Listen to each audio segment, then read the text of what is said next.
Oi, pessoal, boa noite, a paz do Senhor Jesus. Tudo bem com você?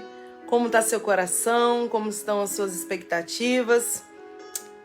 Estamos passando um momento, de bastante tribulação no nosso país, ainda, dessa pandemia, mas confiando que o Senhor está sempre no controle de todas as coisas.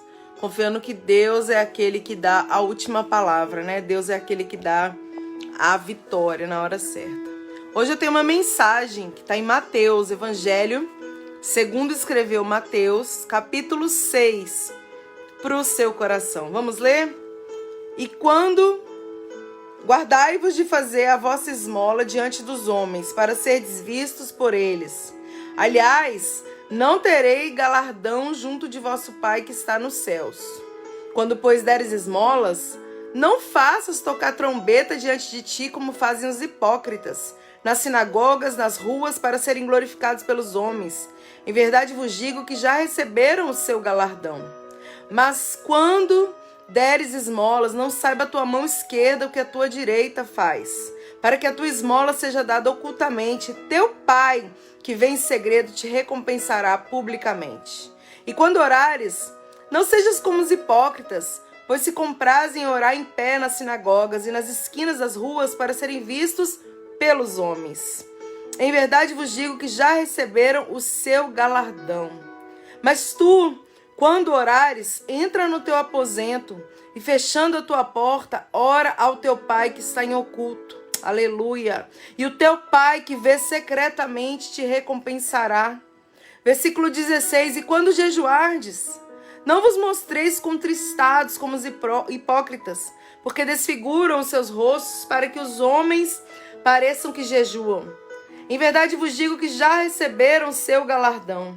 Porém tu, quando jejuares, unge a tua cabeça, lava o teu rosto, para não pareceres aos homens que jejuas, mas é o teu Pai que está em oculto. E o teu Pai que vem em oculto te recompensará. Louvado seja Deus.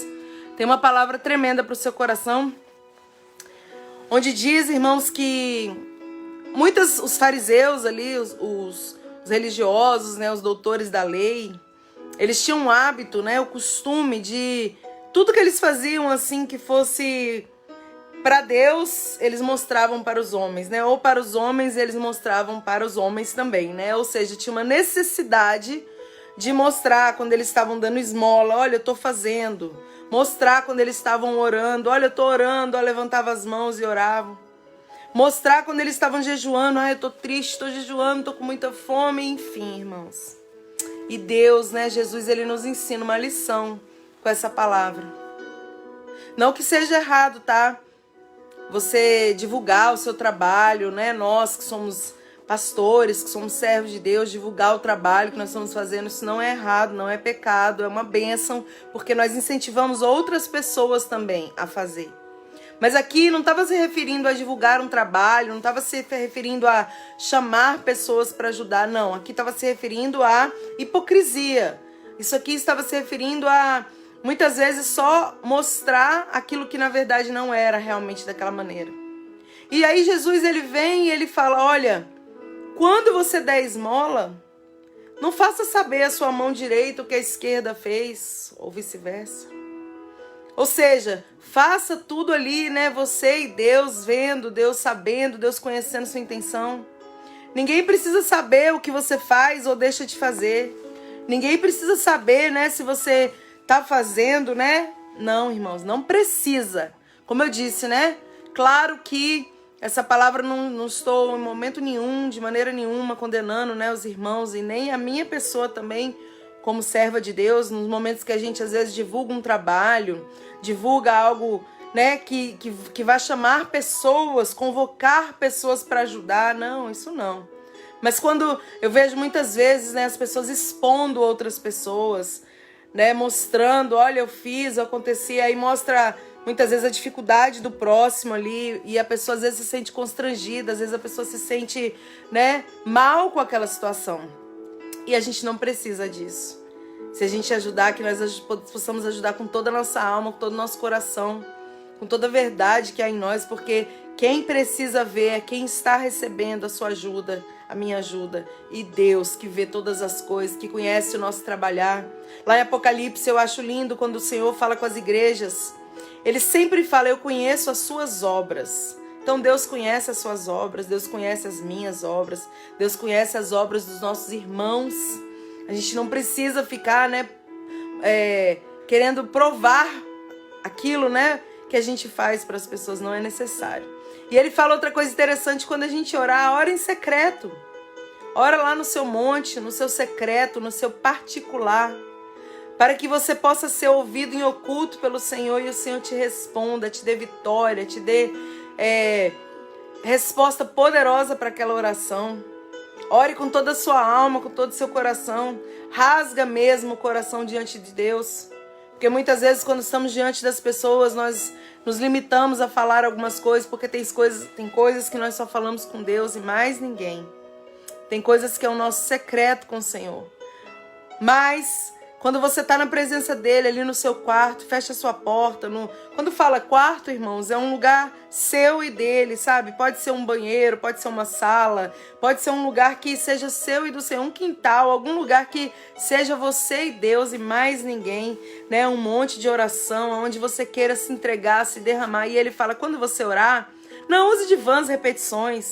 Não, fale aquilo que está dentro de você, conversa com Deus. Esses dias eu estava gravando uma mensagem falando, que às vezes a gente conversa com amigos, a gente fala tantas coisas para as pessoas que nem são tão confiáveis assim. E com Deus não, com Deus a gente pode se abrir sem reservas. Nós podemos falar, tudo que a gente pensa, tudo que a gente sente, todas as nossas feridas, todas as nossas dores. A gente tem certeza que Ele não vai pegar a sua ferida, E abrir mais ainda, machucar mais ainda. Não, Ele vai curar a ferida, Ele vai tratar aquela ferida. Então Deus é um Deus que se preocupa com você, comigo, com as nossas causas. E Ele tem planos e projetos para as nossas vidas. A Bíblia diz que quando a gente clama, que Ele vai te responder. E sempre que nós clamarmos, a palavra diz lá em Jeremias 33:3, que Ele anunciará coisas grandes e firmes e tremendas, poderosas, que nós nem sabemos. Aquilo que ainda não foi revelado ao nosso coração. Então não seja, às vezes as pessoas vão fazer ali vãs repetições, falam as mesmas coisas com o Senhor, não que a gente não possa repetir, tá, irmãos? Quando eu falo assim, não é que você não possa orar e sempre fazer uma mesma petição, não, a gente tem sim que, bater e bater, abrir-se-vos-á, a gente precisa realmente estar ali, insistindo, orando, clamando naquilo que a gente acredita. Mas irmãos, é você orar com a alma, é você orar com entendimento também, porque não adianta a gente orar coisas que são diferentes daquilo que a palavra de Deus, Às vezes as pessoas falam, Deus, eu quero o marido daquela irmã. Você está orando oração contrária, oração maligna. Porque esse é um exemplo que eu estou te dando para você entender que a gente tem que orar respaldado na Bíblia. Você não pode orar com aquilo que a Bíblia não respalda. Ou seja, um casamento não pode ser desfeito, para você ter o cônjuge do outro. Seja o homem, seja a mulher. Um exemplo, tá bom? Mas então, ore conforme a palavra de Deus. Ore conforme está ali no seu entendimento, no seu coração. Ore, pensa para fazer. A Bíblia diz que a gente tem que prestar um culto para Deus racional. Ou seja, é na mente. Às vezes a gente vê tanta gente servindo a Deus de maneira emocional, emotiva. E a emoção, irmãos, eu aprendo que é uma coisa que a gente... Quando é emoção, você vai chorar, você vai ali falar várias coisas e depois você não vai cumprir os seus votos. Aquele choro foi esquecido, mas quando é um choro que gera arrependimento, gera mudança, gera transformação, é tremendo na nossa vida. E tem resposta, tem vitória para você. E ele fala também do jejum aqui nessa palavra, Mateus 6, Quando a gente jejuar, o que é o jejum, irmãos? É você se abster de alimentos. Você, tá ali deixando um momento ali, você jejuando, se consagrando para respostas, para fortalecimento, seja para o que for. As pessoas não precisam saber que a gente está jejuando. Se você quiser convocar um grupo, eu já fui convocada várias vezes, já convoquei pessoas para orar, para jejuar junto. Isso não é errado. Mas você e eu, nós... queremos mostrar, eu estou jejuando, estou aqui acabado, não estou aguentando mais, irmãos, não, jejua. A Bíblia diz uma coisa que eu acho lindo aqui, que ele fala, olha, lava o seu rosto, Quando jejua, unge a cabeça e lava o rosto, para não parecer aos homens que jejuas, mas a seu Pai que está em oculto. Ninguém. E resumindo essa mensagem, é uma breve mensagem, né? Uma breve reflexão. Eu gosto de trazer uma reflexão da mensagem da palavra de Deus para a gente entender um pouco o que Deus quer de nós. Resumindo, tudo que você fazer, faça para o Senhor. Tudo que você fizer, faça como se fosse para Deus, porque é assim que está escrito e é assim que deve ser. Porque Ele que recompensará, Ele que conhece a intenção do seu coração, Ele que conhece as suas verdadeiras dificuldades, as suas frustrações, Ele que sabe o seu amanhã, o seu futuro, o que Ele tem para a sua vida, para a minha vida. Então, quando nós formos orar, fazer alguma obra na presença de Deus, fazer qualquer coisa para Deus ou para os homens, que nós possamos fazer, né, entendendo que Deus vê todas as coisas, que o Senhor se agrada quando nós trabalhamos para Ele, que o Senhor se agrada quando nós estendemos a mão para o próximo, sim, que o Senhor se agrada quando a gente rompe as barreiras, né, para estar buscando mais, se fortalecendo mais, crendo mais na presença dEle, mas que seja algo entre você e Deus, e mais ninguém. Entendeu, irmãos? Que Deus abençoe a sua vida, sua casa, sua família. Que Deus leve muita saúde aí para vocês. Nós precisamos de saúde, de força e de ânimo do Senhor nesses tempos, né, tão difíceis que nós estamos vivendo. Que o Senhor te ajude, me ajude, que o Senhor nos fortaleça e que o Senhor nos ajude nessa caminhada em nome de Jesus. Deus abençoe e até amanhã para mais uma mensagem, se assim Deus nos permitir. Amém.